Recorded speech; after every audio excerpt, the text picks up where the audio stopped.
today. I'm Nancy Campfield. I'm the president of the Historical Society, and I'm so happy to see you all here today. We used to do this on Wednesday at 10 o'clock for years, and people would say, oh, I would love to see this person or that person, but I can't do the week. So we decided to give Saturdays a try and see if that looks like it works better. So I'm sorry you're a little crushed here today. We're still acclimating to it. And at this time, I'd like to take a moment and introduce, we are so blessed to have a brand new museum director. Her name is Jennifer Carey. In our next newsletter, we'll feature Jennifer. And Jennifer, would you come up and say howdy? Thank you. Thank you for coming. It's a pleasure to be here. It's been really fairly new, actually, just a few days, I think. But so far, I've been really impressed with the board and the staff and what everybody's doing here. And so I'm really excited to get, moving into the next phase of everything. So thank you for coming. This is, the speaker series is really the brainchild and the hard work of Vince Rossi, most of you probably know, and he has he's our great historian and has put together a wonderful program. And if any of you can think of other speakers that you know of or think people might be interested in, contact him and he can put that together. So. Thank you, Jennifer, and I appreciate the introduction. I used to mention we've had the speakers program for a while. I just recently assumed authority over signing up speakers, so I want to give credit to the people who have been running it previously. And though I'm very happy at the turnout today, this is a really good turnout today. I'm very glad to see it, and it really affirms our decision to go to the weekends. And I can mention that just to preview upcoming speakers in April, we're going to have a program on the history of the San Diego County Fair with the PR representative there who will be speaking on the fair's history. And in May, tentatively, we've signed Mr. Richard Carrico, who will be here to speak about and to sign copies of the latest edition of his book, Strangers in a Stolen Land, which is the history of San Diego County Indian tribes. And so we're looking forward to that, and I invite you all to keep that in mind. We'll have more notices posted on the website about that. Today, we're very happy to have Ms. Faye Jonason speaking, telling the Camp Pendleton story, which is a very integral part of the county's history, both from the Rancho days and its days from the 40s on into the Marine days. And we're looking forward to hearing from her. She is the Museum Division Officer, and she clarified that for me as essentially the Museum Director for Camp Pendleton. He's been doing that for 19 years, and it's up to maintain the facility there. And we're just kind of talking about the problems of dealing with historical societies and the audience, and it seems we have a lot in common. And we look forward to her talk today, and without further ado, I'd like to introduce Faye Jonason.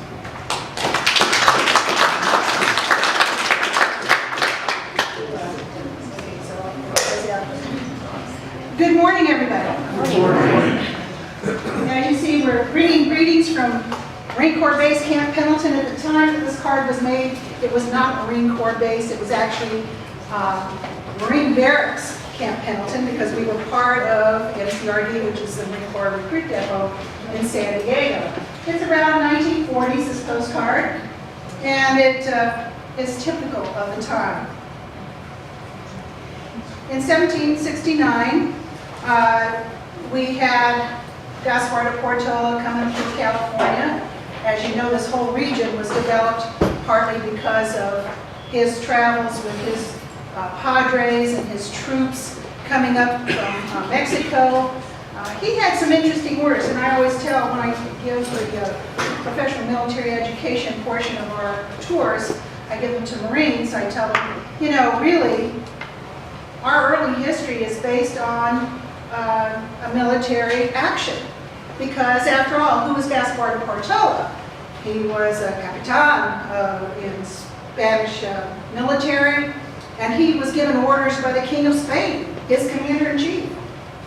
And he's coming to California because he's told, hey, now that you've gone to Mexico and done the first thing we wanted you to do, which was to get rid of those silly Padres that you took out there the first time, we want to replace them with the Franciscans, and they did. They were Jesuit priests at first. And he replaced them with the Franciscans because they were a little bit more into making citizens for Spain and not so much being nice to the neophytes. So he came up through Baja and brought up, I guess there were 2 or 3 ships, and they lost a ship, and they lost all kinds of people along the way. But he was given new orders, and his new orders were, go north, look for Monterey Bay. I don't know what they called it back then, but they look for Monterey Bay, essentially, and to find that bay, because that's where we want to harbor our ships. Well, if you've ever been to Monterey, you know it's foggy. I have a feeling they met with a lot of fog on their many trips up through that area. They never found it until about the 3rd trip, and 100 men lost later. Okay? But in the meantime, as he's stopping along and making his stops along the way to find this harbor, and even going up as far as San Francisco and establishing up there, he comes back down here. And as they're moving along that trail, that El Camino Real that we all talk about, we see everywhere, is that the real one? Or is that some one that somebody named, We all look at those streets that way. But when we see that property back then, it had natural grass that we don't have anymore. All the people who come from the East Coast and come out here and say, California doesn't have anything green, and they look at our hills. I always thought it was green. I was born here. But I always thought it was green. But when they come, they see, brown. It's brown. I had a lady from South Carolina, she said, honey, I don't know what you're talking about. It is brown. Okay. So anyway, so that's what they saw. But back then it was natural grasses that have since been taken over by the cattle and horses that came with Portola and his group. Dropped their little droppings along the way, and thereby planted seeds of ryegrass. And the ryegrass is very powerful. It overtook a lot of the grasses that you see, or could see back then. So we have a lot of ryegrass now. And that's how it happened. And also we have a story, and I have never been able to really substantiate it with any real, and maybe one of you historians can tell me. I would gladly take that back and put it in my books. But the story is that why you see wild mustard along the coast of California is because the Padres supposedly dropped those seeds along the way to make sure that they could come back. And so, of course, we've got wild mustard along the coast. I still have no substantiation. Anyway, with Gaspar de Portola came the Spanish flag. With Gaspar de Portola are the stops and the Padres with him. And as they stopped, they basically looked at their ecumenical watches and said, today is St. Margaret's Day. And they named the land that is now Camp Pendleton, Santa Margarita, after St. Margaret of Antioch. Okay? Now, of course, that land, and this is still Camp Pendleton, believe it or not, that land was, and I didn't tell you in that last picture, the last picture was taken in 1939 as the Marine Corps base, well, before the Marine Corps base, as the families were deciding how to divvy up the properties. You got the Floods, the O'Neills, and then part of the O'Neills was Baumgartners, trying to divvy up all that land, and they got people to come out and figure out what it was going to be valued at. And when the Marine Corps started looking at it, actually it was before the Marine Corps, it was DOD, started looking at it, the Army started looking at it first. And they looked at it, and had a real estate agent go around and look at all the ranchos in the area, and look at the Rancho Santa Margarita, and figured out the value between all those other ranchos and the Rancho Santa Margarita, and figured out it's worth about $35 an acre, maybe? Not, but anyway, that's what they did. And so today you have the same land, which was totally unoccupied except for a couple of houses, is now still only 92% open and 8% occupied. So this painting I found the other day, and I just thrilled to have found it. It's from the Autry Museum. It's courtesy of the California Historical Society, and they have a large collection of paintings there, and some of them are by James Walker, who in 1870 did this oil painting. What is outstanding about this picture to me, now I get corny and weird and pick on things that I think are great, as maybe you do. This is great because I've always been told the story, and you have to understand, I came in from the African American Museum of Los Angeles and came in and took this job, right? So I don't know anything. I'm trained by all my docents. All my volunteers are training me on how they give their tour. And then I'm starting to research all of it to make sure it's backed up with something. Anyway, they tell the story about how in the early days, now I hope none of you are big, staunch supporters of the SPCA, because back in those days they didn't have that. Okay, they weren't into protecting the native plants and animals, although we are today. Okay, Camp Pendleton certainly is today. But back then, entertainment. What was entertainment? What is it you did with your time? You know, if you're raising cattle, they're out there eating grass. What are you doing? Okay, what are you doing? So you're doing things like gambling. You're doing things like singing and dancing and having parties. If you have a wedding, it's 2 weeks long. Okay, you don't do small stuff. You don't do this hour thing that we do now. You do it between this hour and this hour. Sure. Back then, one of the things you did, a lot of these guys are fancy landowners. They're dons. And they're out for sport. And then what are they doing? They're roping a bear. They're capturing the bear. The thing's called Roping the Bear, Santa Margarita Rancho, Juan Forrester. So Juan Forrester's in there somewhere. I still haven't figured out which one he is. Could be the guy on the white horse, or it could be the guy next to him on the brown horse. I don't know. But he was a young man at the time. And the neat thing about it is they talked about in those days to entertain themselves, they would rope a bear, they'd put him in the corral, tie one of his paws. On the other end of that rope, the rope was tied to the hoof of a bull. And then you take bets. Okay, that's how it was done. That's how it was done. By 1821, Mexico had independence from Spain, and we have some of our characters. Some of our characters are related to some of your characters. Pio Pico is interesting.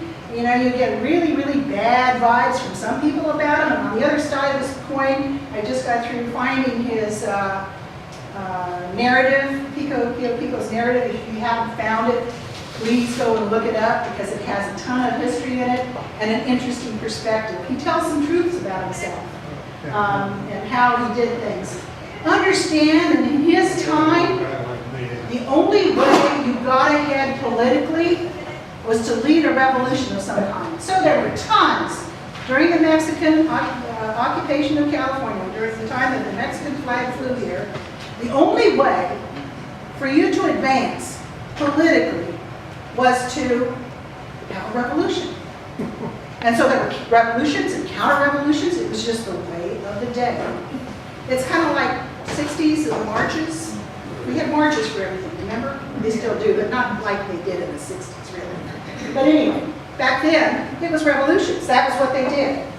And so he led a couple of revolutions and managed to figure things out. And in 1841, before he was governor, he got a land grant from Governor Alvarado, who was probably related by that time.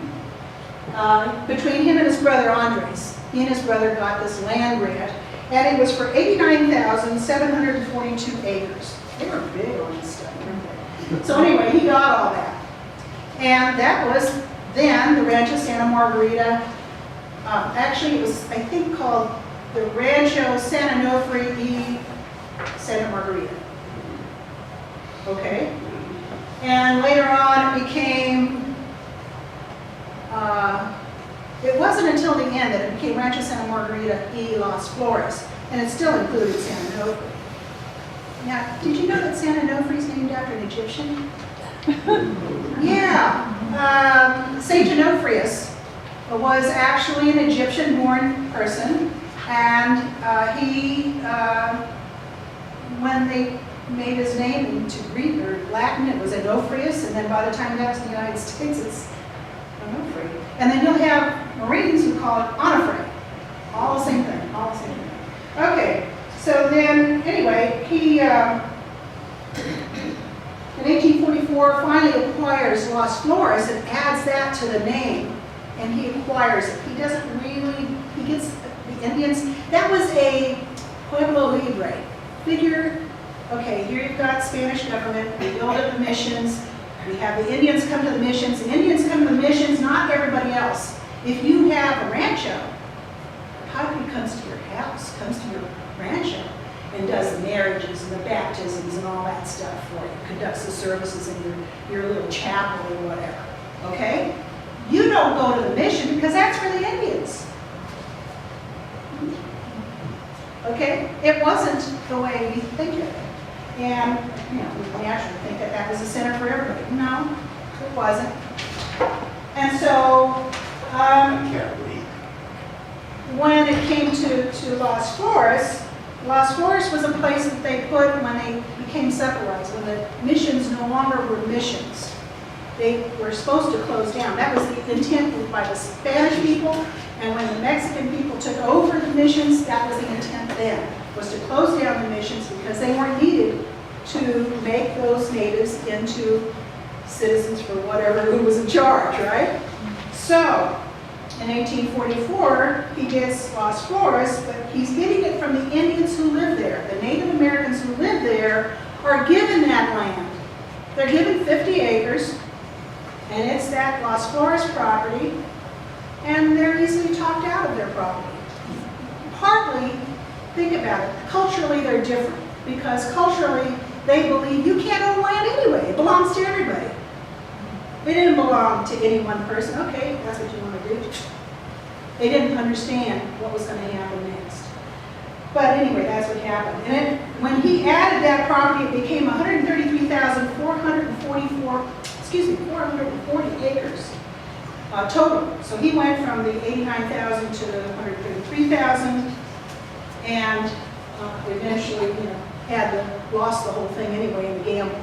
As you know, there was a horse race between him. If you go to LA, there's two major streets that you'll remember probably. There's Pico Boulevard and Sepulveda Boulevard. Sepulveda, some people will correct me to say.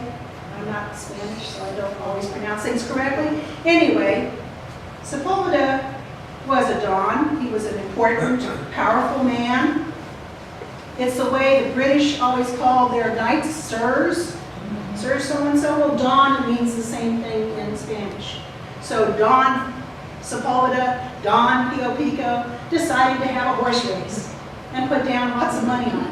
Common to do. Remember, this is something you do to occupy yourself. They didn't have the casinos we've got, okay? They didn't have Pac-Man. They didn't, well, I'm dating myself. They didn't have all the electronic games. They didn't have baseball. Okay, they didn't have all that stuff. But the thing to do was to gamble. So they bet on their horses. Pio Pico had a nice, big, powerful Californiano horse, and he would, you know, always win the races for him. Always. Never lost. So he bet the whole ranch, the cattle, the horses, the everything. Of course he's going to win. Who would think he wouldn't? All right. Well, Sepulveda brought a filly from Spain, light, small, she's fast. And she ran her heart out. She hurt herself, really. She bleeding at the nostrils at the end of that race. They were fighting so hard to win. But they won. And he lost that rancho. Well, it went into what they did in those days. You had a holding company that would hold your bets.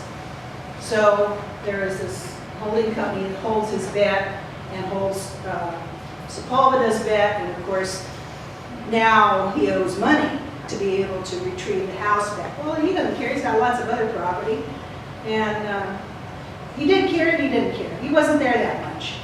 So here we have at the same time, or very soon, we have the Americans coming. The Americans are coming. The Americans are coming. So anyway, the Americans came and fought in the Battle of San Pasqual. You have Pio Pico having a problem. He's the last governor of Mexican California, Alta California. And because of that, you know, he's a symbol. Even if he's great or not great, doesn't matter. He's a symbol of that government that the Americans want to take over. And he's also a symbol to his Californianos who feel, are you going to take care of us or not? So they both wanted his head on a platter. So he had to get out of there. He had to get out of Dodge. And his brother-in-law, Don Forster, the guy in the middle here, did that for him, hid him, allowed him to escape. Okay? Now, Don Forster left Liverpool when he was 16 years old. So we have some similarity between your captains, Snook and my guy here, Forster. They both came from England. He was one of 7 sons, and the uncle came out and said, hey, I've got a shipping business down there in the same areas, Mexico, Peru, California. I have a shipping business. I need one of your sons to help me. And Don Forster went out there and came out here and did that for him. Went down to South America, was down there for a while, came up into Mexico, captained a ship for a little bit. I mean, he was young, he was only 18 by the time he did very much. I mean, you can imagine, you know, those stories that we read when we were children were always about once upon a time, there was a little boy who grew up and he went out into the world to find his fortune. Back in those days, they actually did that. They left home. They may not have ever gone back to, I don't know if he ever went back to England or not. I'd have to really start reading the old newspapers because they announced every trip we ever made. So, but, you know, basically you're leaving your country and you're going into finding your fortune. And that's what that man did. By the time he was 22, he was married to Isadora. Isadora was Pio Pico's sister. He married Isadora, and he became the harbor master for San Pedro Harbor. And he, there you go. And he moved to San Juan Capistrano in 1844, got the property. Now you understand, by that time, 1845, 1844, his brother-in-law Pio had a lot of, oh yeah, you lost all this stuff here.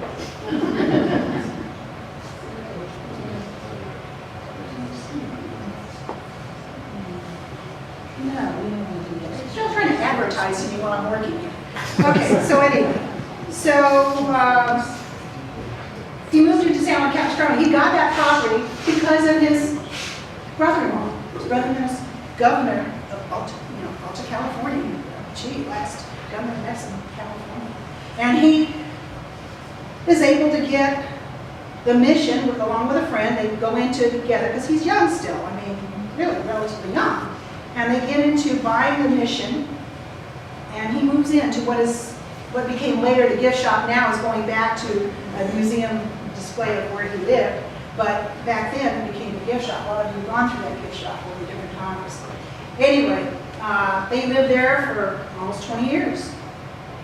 And got the property for about $710. Not too bad. Not too bad. He was a businessman. He did a lot of things. And eventually bought out that gambling debt of Pio Pico and got the Rancho Santa Margarita. Okay, so he had lots of property all over. He had it down in San Diego, he had it up north, he had it all the way up to Trabuco Canyon. If you go into Orange Canyon, Trabuco Canyon is a major development up there. He had Mission Viejo, he had all that. So that was all part of this property. I have maps showing the Rancho Santa Margarita is spread. So by the time he got it. Now going back to Pio, just thought I'd let you know some things. Besides, he became, after Mexico lost California to the Americans, he got active in the community and still in politics. He actually served as a councilman in Los Angeles, which I didn't know until recently. There's a large 3-story, it was the only 3-story building in Los Angeles for a long time. It was the Pico House, a hotel. It's still standing. And he helped to establish Standard Oil Company, which I thought was interesting. It's because he owned property. And his uncles, by the way, owned a lot of Simi Valley. So Picos, even though that they were not given much quarter once the Americans took over, if you look at the who's who of his time, you can find Belmont Forrester, because he's John Forrester, right? He's a British guy, fits in. Pio Pico is this guy, he had all kinds of deformities on his face because of disease and things, and even though he was a big politician, everybody knew him, he was influential, he fell out of favor. By the time he died, he was penniless and poor.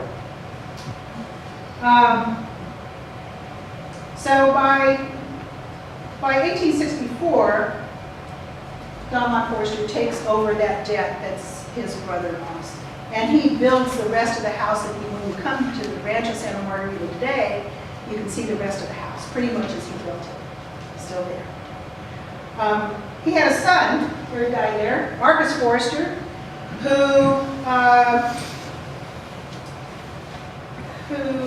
got married to an Avila, Guadalupe Avila. You know, you see all these names. There weren't that many people back then. Everybody was related to everybody. Okay. Before he got that property, when Pio got the Las Flores property, and before Marcus Forrester got his house built on that same property at Las Flores, there was a Battle of San Pascual, which you have uniforms of some of the people that might have fought there. Battle of San Pascual, actually, no, that wouldn't have been a uniform. Excuse me, I take that back, I got that wrong. It was actually between 2 governor hopefuls wanting to be governor before Pio Pico.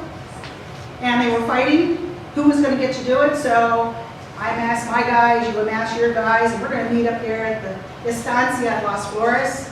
And they did, somewhere inside the Estancia, somewhere outside the Estancia, and they're pulled up, they're, want my guy to be the governor, right? Understand, like I said, everybody's related to everybody else. All right? Accidentally, somebody shoots off the cannon. Oh, that's it, that's the end of that. That's it. It was a one-shot battle of Las Flores. And part of it, I believe, is because they're all doggone related and their wives have given what for? If anything happened. So that's why that was a one-shot battle of Las Flores. But anyway, he gets Las Flores later on, 1864. He becomes, excuse me, what did I say, 1868. He builds, the house is being built for him and his wife. It's a wedding present. And he lives there for some time. He has the traditional barbecues for 500 at a time.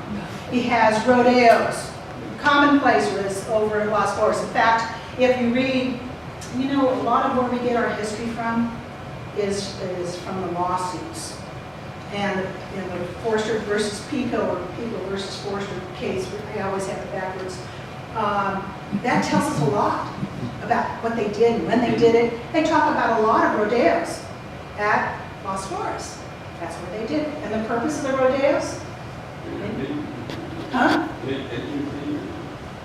Entertainment was part of it. Part of it was when you had your cattle out to pasture, you let them go out in all the pastures. All the pastures. Belong, you know, let everybody use all the pastures. Wasn't a problem. So the only way you could figure out which cows were yours is you'd have a rodeo. And a rodeo meant a lot of people came forward, helped you out. When they helped you out, it's kind of like the old barn raisins you hear about. They come together, they brand the calves, and how they brand the calves, know which calves are theirs, is by which mother it's following out. She's got a brand on her, be mine, so that must be mine. And then there were a few loose ones, usually the owner of the property got those. Kind of interesting, but we learned that from the court hearings. Anyway, so that was common. He had bullfights, and he actually had Andalusian horses that he used in the horse races that were took place there. Later on, he moved to San Juan Capistrano.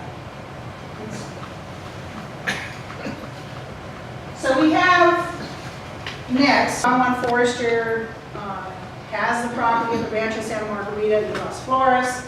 He tries lots of things. Oh my gosh, he's really a businessman. One of the reasons he marries Isadora, who's a little bit older than him, maybe not so good looking. He has 6 kids, I think, with her. 3 of them survive. And Marcus, of course, is one of them. And he, I don't know, he has his problems, but he tries to have the railroad go through, and he doesn't want to go through there. It ends up going through the Rancho itself and going out to Fallbrook, which failed because of the river flooding. Hello. He tried having near San Onofre, where the power plant is now, he tried to establish a town called Forester City. There's actually a plot map showing where everybody lived. And I believe the surfers go to a place called Churches, which we think may have been one of the churches that was established for that little town. There was also a schoolhouse. I get stories every so often. Someone will call me and say, "Hey, Mrs. Jonason, my aunt went to that school." Or my great aunt went to that school. I still don't know. I've seen one picture of it. I don't know much more than that, where exactly it was located. But there was a Forester City for a very short time. Don Juan Forrester died. When he died, the family says, "Okay, we got to get rid of this. This is too much to manage." You know, they had expenses. And so they sold the Rancho Santa Margarita y Las Flores to 2 fellows, the guy in the buggy and the guy standing next to the buggy. The guy in the buggy is right here, Richard O'Neill Sr. And the man standing next to the buggy is James Flood. James Flood gets his money from the Comstock Lode, Silver Mine King, helps to start Crockett Bank, does lots of things, lives in San Francisco, builds a building that's still standing today that in, what is it, the 1906 flood and fire or whatever, the earthquake in San Francisco. Yeah, his building's the only one still, well, one of the few still standing in his area because he built it like 3 years before. You know, he just had built it. And so it was newfangled. Hopefully they'll come to a tour someday. So anyway, he built that building and it was still standing. So that was James Flood. So they got together on a handshake agreement, got the land at the Rancho Santa Margarita, and the little guy between the two is O'Neill's grandson. His last name is Baumgartner.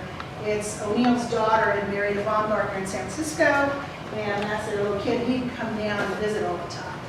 When you get the book, Rancho Santa Margarita Remembered, it is written with his oral history, basically, when he grows up. So that's who we have. And these guys, James Flood was a bar owner.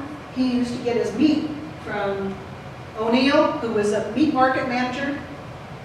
And he would listen at the bar what was going on, and that's how he found out about the sale of the property. And like I said, on the handshake agreement, they ended up splitting the property. Now, next to the house, we have an old picture that we got from the family recently. These are the O'Neill women. They're standing up on the hill, facing on a cross, facing the ranch house. So if you're at the ranch house, you look across the Grip Boulevard. There's a big hill, and there's a cross up there still. Not one that's controversial at all. So anyway, it doesn't look like this anymore because it had been rebuilt many times. And it's a big cross. We call it the hospitality cross because by those early days during the time of Pico and Forrester, how you knew that there was a place that you could stop and stay overnight and have a fresh horse the next morning was that cross. Because you look around, there's nothing around. There's no airplanes, no helicopters, none of the stuff we got now. No roads really to speak of, dirt roads. So you look at that and you say, oh, okay, well, that's how you knew where you could stay. And you could travel, in the time of Pico, you could travel from San Diego to San Francisco and back again by stopping at all these places that had markers. The families would put you up, and they all competed with each other to have the best hospitality dog on it. Absolutely. The story is that Pio Pico would put gold coins on your nightstand, so when you woke up, you didn't go away empty-handed. Okay? Trying to outdo each other is really something, you know? Better than Joneses, I tell you. So, okay, we'll go to the next one. So we have the Rancho Santa Margarita. We have lima beans, we have cattle, and of course this is an old picture of the ranch house, which no longer looks like that. Very rudimentary. You can see they're slaughtering the cow right behind the house. You're going to take it in and feed all the cattle. And we have an early branding picture. Next. Oops, that one. Sing Young was a Chinese cook for the family. And we have a room called the President's Room. And we call it that because President Roosevelt stopped there when they were naming the base after Pendleton, excuse me. And he stopped in this room. But this room was vacant when he saw it. This is during the time of the O'Neills. They actually used the rooms because they didn't have closets built into the rooms in those days. You had armoires. So any room could be a bedroom, any room could be a dining room. This was a dining room. Now we have change. We have change because there's what? Bombing of Pearl Harbor. We have change because we are now at war. And so hurry up, find property that we can use for supporting our war against Japan. That's a Pacific War. Oh my gosh, what are we going to do? We don't have any real bases in California. They're going to train people how to make landings, how to go ashore, and all that sort of thing.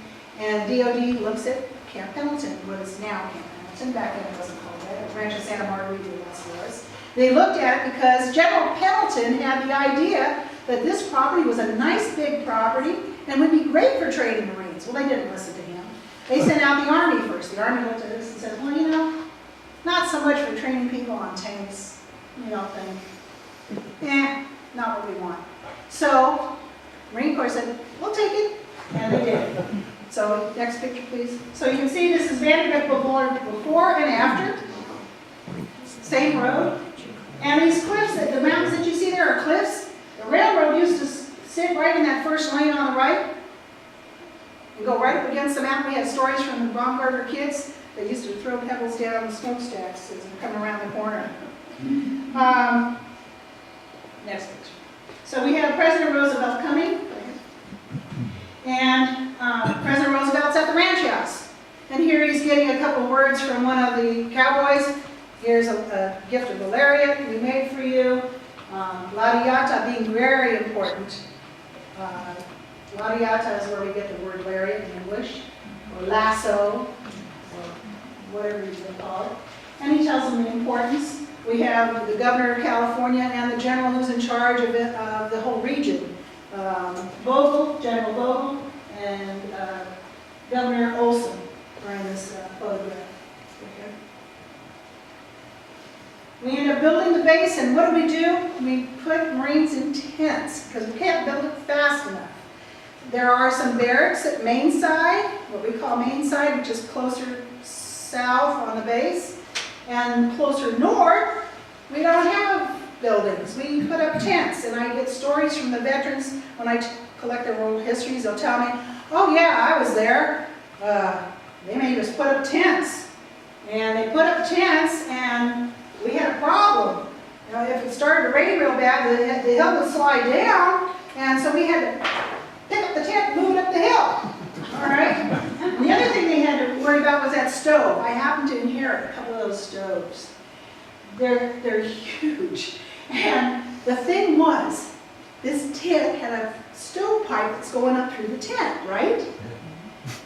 So you had to have one guy who was kind of good at containing that fire. He had to make it so it was warm enough for everybody to be kind of comfortable inside the tent. This is their living quarters, going to sleep in it, right? But he had to also be a good policeman to make sure that that stovepipe didn't light that tent on fire. So that he would watch the red go up the pipe, whoops, got to do something to douse it or something. So anyway, that's the story on that. You can see they're cleaning their rifles and they're getting ready, and they're training for war. Later on, those became Quonset huts up in Talega. We now have Quonset huts, but started out as tents. So we had 3 tent camps, 1, 2, and 3. Navajo code talkers were trained in various places, including Camp Pendleton. This is a photograph of them at Camp Pendleton. And of course, we're preparing for the Pacific War. By 1943, well, by this time, John Basil was showing his Medal of Honor. He had a Medal of Honor from his service at Guadalcanal, as did John Vandegrift, the general who became Commandant of the Marine Corps, Edson, who renamed Edson Range after, and Basilone and Mitchell Page. All 4 on the same day. We have a photograph of them all standing and getting their Medals of Honor on the same day. It really is an incredible picture because we named so many things on our days after those 4 gentlemen. He ended up going back, and this is an article saying, hey, he's going back to the war zone. Because what he'd been doing, once he got his Medal of Honor, they looked for these guys and tried to yank them out and parade them around the country to raise money for the war effort. Buy war bonds. Okay. So he went back to serve with his troops, and he was killed on Iwo Jima. For that service, he got the Navy Cross. Women Marines, by the way, came on the base in 1943, and they helped to relieve the, in the Marine Corps you have, and I don't know how they're listed in the Army, I imagine it's the same, MOSs, they're military occupational classifications. Specialties, thank you. I knew I was going to screw that up. Anyway, all the acronyms change, by the way. All the things, I get people come in and they say, where's, and they'll give me an acronym. And I have to look it up. No, it's not called that anymore. It's now called this. But anyway, that stayed the same, MOS. So his, so yeah, their MOSs would send them to where they had to go. And one of the MOSs was to be a clerk, you know, and to do all the reports. Well, if you put women in those positions in World War II, which is what they did, then you could relieve those Marines to go to war and stand in the front lines.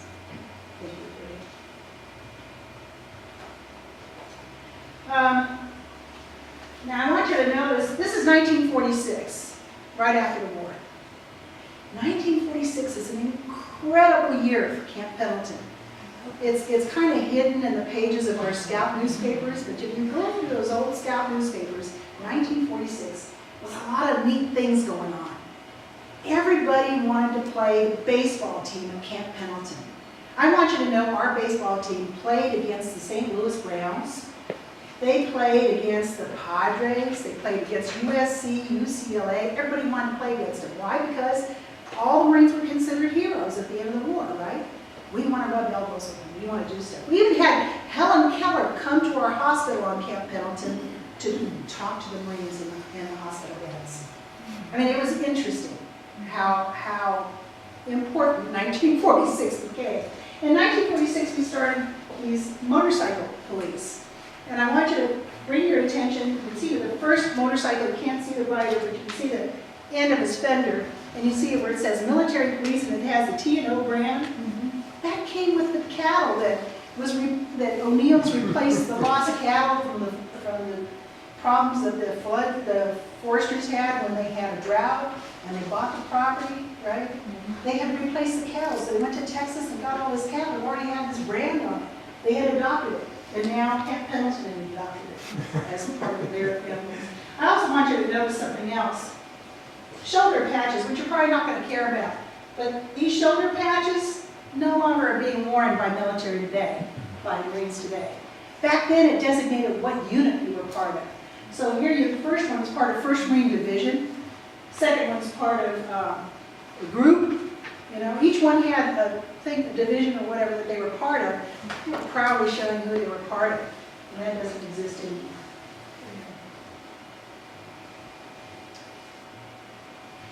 Also in 1946, Camp Pendleton became a permanent installation, thanks to Commandant Vandegrift.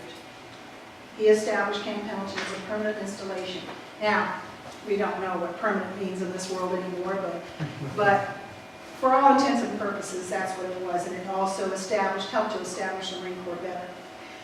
Sands of Iwo Jima was a movie that was made on Camp Pendleton, and you see John Wayne back there, he's standing at the reviewing stand.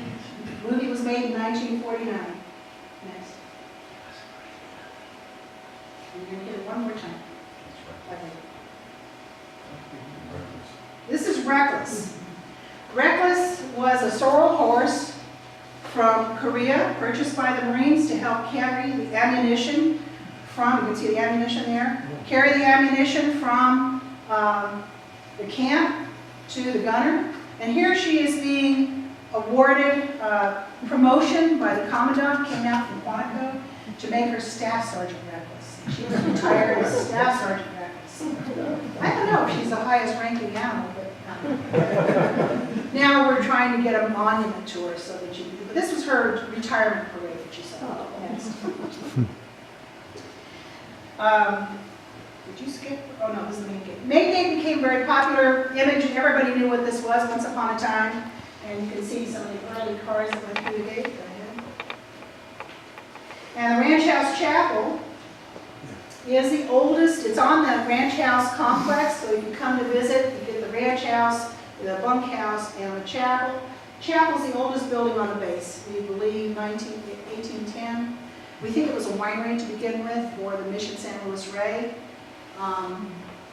We know that Pio Pico and his brother lived there for a period of time waiting for the house, the 2 rooms of the house that they built, to be built.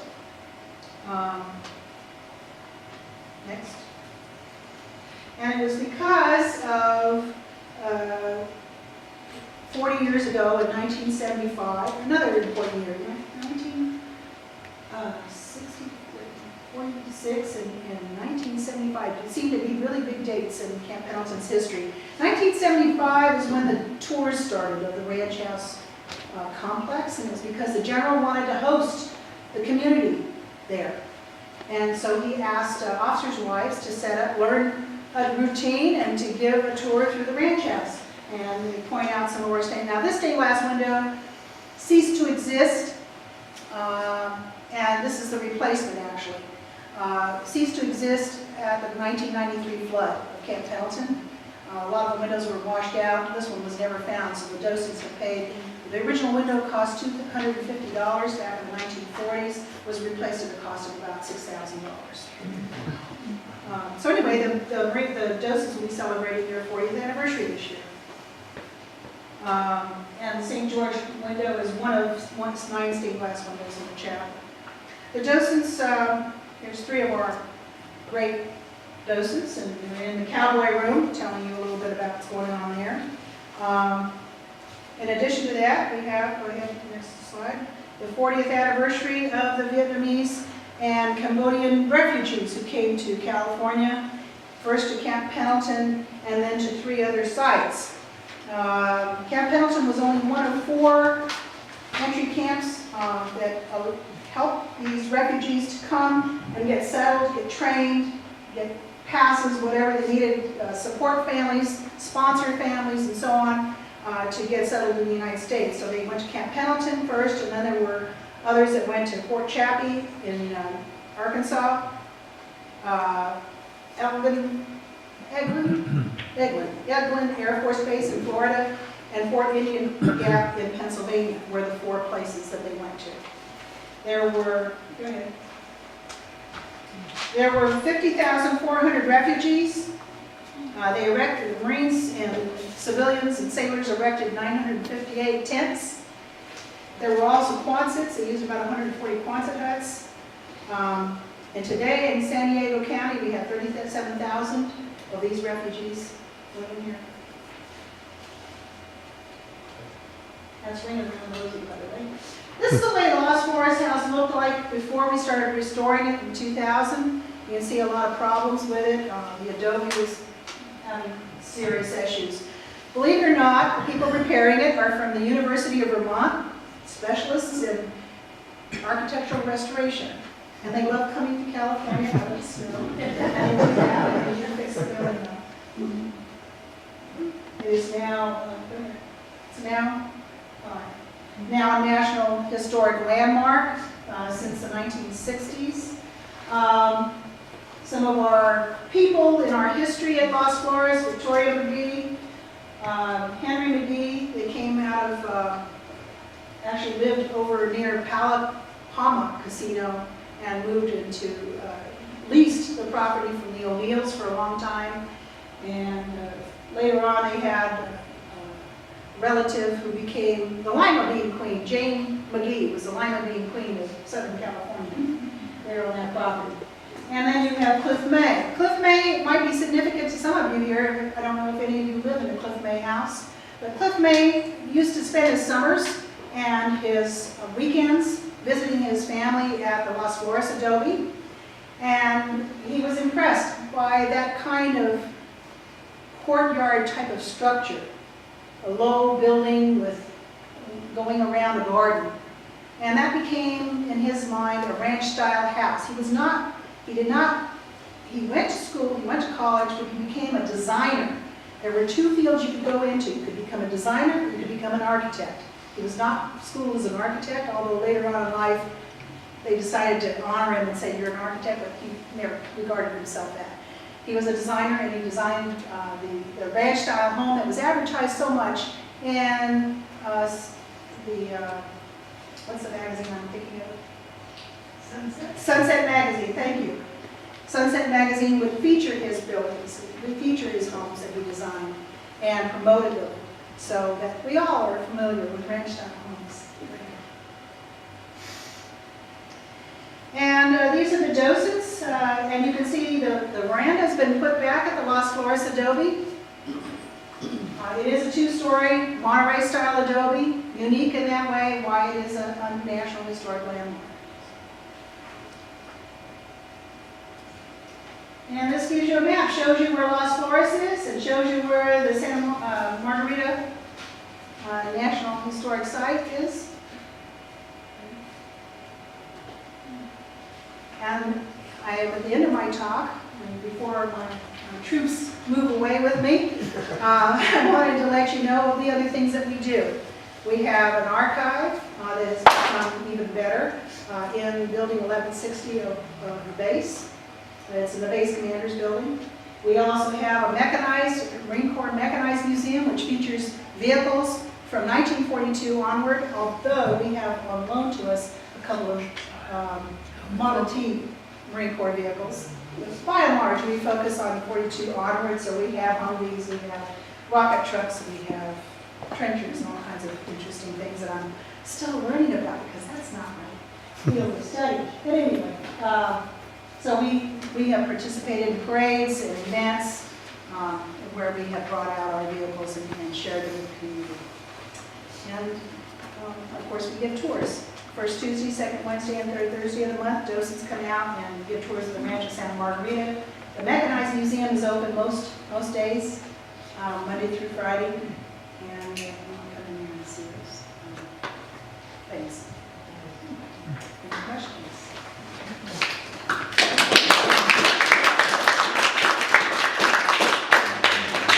Do you have to make an appointment? Yes, it's preferred that you make an appointment. Now, the second Wednesday, you can show up and there'll be people there. If you come on the first Tuesday and the third Thursday, chances are nobody will be there unless you've already made an appointment. And it's better to make an appointment because we can only really handle 50 at a time, maybe up to 80 at the most, but we have to really know that you're coming in order to have docents who come from all over the county who come there to volunteer. Would that be on a website? It's on, the docents have a new website. It's the same as Rancho Santa Margarita in Las Flores. It's rsmylf.org.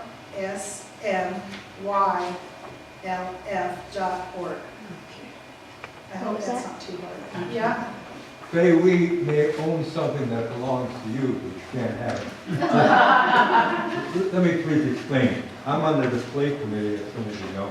And in the back shelf box, you'll see this lance point.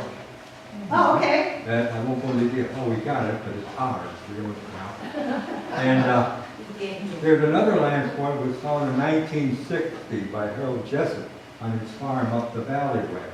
It was identified as being in the battle 1846. Oh, wow. Well, I was told that down in San Diego at the History Center, there is another lance point. Okay?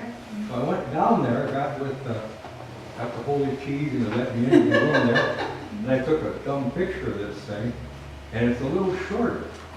But the mystery is, I put it on a scale, and they weigh exactly the same weight. Wow. No, that's not the clinch. I'm going to give you all this, by the way, because you're going to go to work a little bit on it. Here's a book that you have. I've never been in the base library. Base library, core base, blah, blah, blah, okay? There's a book called The Story of Camp Pendleton and the Famous California Rancho, Santa Margarita. In the book, about page 30, It's not Marines of the Margarita. huh? It's not called Marines of the Margarita? Well, I'll give you this too, but Okay. it says, the story of Camp Pendleton and the Leathernecks who trained at a famous California rancho by Whitty, named at Santa that's Margarita, the book by Copley and so forth. But you never think about it, and that's why you're going to go to work and I'll portray you something. It says here, page 34 somewhere, Pico's Army, known as Los Galgos, or Greyhounds, maintained headquarters at the Rancho Santa Margarita. You know that. In fact, by the tree out front, which they had to take out, they actually planned the battle under that tree. Which is why the stone is over at the Battle of San Pasqual That's right. site. And we have a new stone. Huh? We made a new stone. Yeah. It's near the chapel. But it says, People where like to they, make plaques, they do. They like to plant them everywhere. Pico's Army hung out at Rancho Santa Margarita, where they obtained food, supplies, and fashioned lances out of laurel and ash, tipped with long, sharp swords like this. Okay. So here's the hypothesis, that they were manufactured, it says they were manufactured, and you have a docent, a buddy of mine, a peer buddy, Richard Meyer. Yeah. He's here with Richard, because I see him once a month up at Central. Anyway, make a long, I'm boring you on this thing. But if you happen to have another one, I'd like to come out and measure it, weigh it, and see You if it's don't. started with 4. I'll look Right, to see if we please have look. them in something else, but nothing on display. Now, here's my card, and here's the deal. If you find something, information, if you agree to be a peer reviewer, some of you know what that is, for I know a what it is. display we're building over on the other side of Mule Hill called the California Forward Position. Oh, We got okay. the Anglo story, it's all over the place, but no one has the California. So that's, we're going to build 27 displays on the Valley of it. Wonderful. Here's this stuff, and the deal is, if you do all that for me, I will pick my daughter up at Sacramento, she teaches 3D printing, and we'll print you a CD, and we'll give you a list of materials as a trade-off. Wonderful. Sounds great to me. Thank you. So the lance is over back, sorry I took your time. Well, you know, it's interesting because, like I was saying earlier, the court trials have told us a lot. Told us what boundaries were, what kinds of materials people had, what kinds of activities they had. You know, it tells you lots of things. And then you have museums that are set up different places, and of course LA has the bigger, more expensive, more funded museums that we have down here. So they ended up with a lot of our stuff, a lot of your stuff, a lot of my stuff. And see, we take possession of our museums, don't we? So our stuff is now in LA in some places, and one of the biggest places it is at the Gene Autry, actually Autry National Center. They've changed the name 4 times since they established themselves. Anyway, so they have a lot of our things because they went through San Pasqual Battlefield, and Gene Autry collected a lot of stuff down here when he was making movies. And Yes. I warned you about that museum because in '63 we gave a box, a carton, with about 87 artifacts from the battle, and they lost the box. Yeah, so watch it. It will come back, you know, maybe not in my time of yours, but someday somebody will walk in, here's a box I found, is it got anything important in it? Yes. Did I miss anything about the early move-ins that moved into Pendleton? I was in the 3rd amphibian truck that, and we moved up to what they were calling the boat base on them. They were building a So you were in the boat basin? pier and stuff out there. There was one barracks under construction, and we were living in January, December 42, and January were the biggest weather problems San Diego had ever had at that time. Were you one of the ones that marched aboard base in 42? Say that again. There was a group of men that were marched from Camp No. Elliott. I was very lucky. I was a Jeep driver. Were you in that group? That's the truth. From Camp Elliott to Camp Pendleton? Yeah. So you came aboard base at that same Well, time? Camp Elliott was a big going thing then. Camp Elliott, Yes. which is non-existent now. But from It's where Miramar is now. yeah, from MCRD to Camp Elliott then, which is now Miramar Road, we hiked that probably 3 or 4 different times. Oh, wow. Wasn't that a prison at one time? Excuse me? Wasn't that a prison one time, Camp Elliott, over here? I have no idea on that. That's something I don't know anything about. There's lots of things. Yeah, did you know that Al Capone tried to buy Camp Pendleton? Yeah, it was in the LA Times. You know, if you read the paper, it must be true. Oh, yeah. That's the only proof I had. I was reading a book at the Rancho Bernardo library a couple of years ago, and they theorized, or maybe it was more of a theory, that the reason that Forster married Pio Pico's sister was that he knew Pio Pico had this great big land grant, and there was a deed that was part of that lawsuit, and they were trying to figure out whether it was a deed or a mortgage or just what it was, but Right. Forster spoke English and was pretty conversant with legal terms, and Pio Pico really wasn't. So they kind of figured that maybe Forster manipulated 50% of the land out There's of there. stories on both sides, and I've heard them both. I still need to read some more. When I got to Camp Pendleton, the ladies had done some small research on the different characters and did the story for the tours, and they used to vilify Pico. I mean, he talks about it in his own narrative. One of the first things he talks about is how he made money as a young man down in San Diego. He's trying to support his mama. He's living with his mama until he gets married. He lives with his mama. And he takes care of her. And very doting son. I mean, I wish my son was as doting. But anyway, so what he did is he made what I call jiggers. Didn't you call them jiggers? What do you call them? No, cups. Yeah, what else they call them? They call them shot glasses. Okay. And like early shot glasses, but he would make them out of bone. Horn, cow horn. And you make them, and then, he would put extra horn down on the bottom and some more wax and stuff and make it thick at the bottom, just like you see shot glasses the other day, right? And I'm wondering about that history, how those shot glasses were, why are they the way they are? But it's because we're so drunk we knock them over. I don't know. But anyway, the bottom of the shot glasses, or these glasses that he would sell liquor at the counter of the bar, but they would have big, deep bottoms. And so you got a drink and you thought you bought quite a bit, but you got really half of what you saw. And that was how, but he tells about it in his book, and he tells about it in his narrative. If you haven't read his narrative, that's what I'm in the middle of reading now, and I'm excited. The other book that I was gotten excited about was Testimonios. If you have not read Testimonios, you must read Testimonios. Those are the stories of the women that didn't get put into the bankrupt. Because remember, women, okay? But because when they would go, the women were not allowed to talk or be, in charge of too much. It was rare that a woman was in charge of anything back in Pico's day. So when Bancroft sent his guys around getting these histories, and he was very good to do that, they would go around and try to find the guys. If the guy wasn't there, you weren't there, you died, or you just weren't home, they would interview the woman. But those interviews did not end up in the book. So two people from up at Mission Santa Barbara studied those early documents that were gotten. Some were in Spanish, some were in English, some were badly translated into English at one time. These were Spanish majors, and they translated everything back, and they brought to us stories. These are great stories. If you haven't read that book, you must read it. Our two books are Rancho Santa Margarita Remembered by Baumgartner and Marines of the Margarita by Whitty and I can't think of the other gentleman's name.